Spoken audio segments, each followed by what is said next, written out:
ঢাকার ধামরাই উপজেলা আমতা ইউনিয়নে মহান সাধক বাবা পাগলা প্রতিষ্ঠিত মা আনন্দময়ী কালী মন্দিরে বাৎসরিক ১১০তম পূজা মহোৎসব উপলক্ষে ৩ দিনব্যাপী ধর্মীয় মেলা অনুষ্ঠিত হচ্ছে।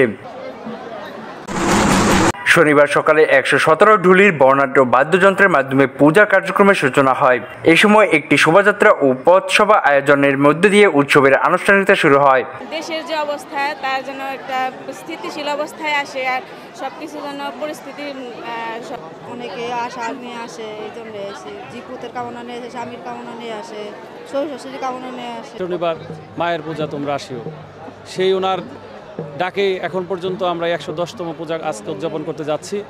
ওনার ওই ডাকটাই আমরা তার পূর্ণ হওয়ার জন্য, সে মনস্কামনা তাকে পাবার আর মনস্কামনাও হতে পারে, তাকে প্রণাম করারও মনস্কামনা হতে পারে, আবার লটারি টিকিট পাওয়ার ভাবনা হতে পারে।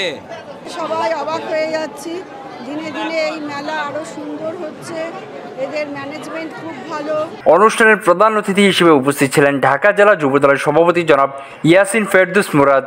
তিনি তার বক্তব্যে বলেন, সকল ধর্মের মানুষের সহাবস্থান ও শান্তি নিশ্চিত করাই আমাদের অঙ্গীকার। ৫ই আগস্ট সরকার পতনের পরপরই তখন বিএনপির নেতাকর্মীরা তাদের পাশে দাঁড়িয়ে সুরক্ষা ও নিরাপত্তা নিশ্চিত করেছিল।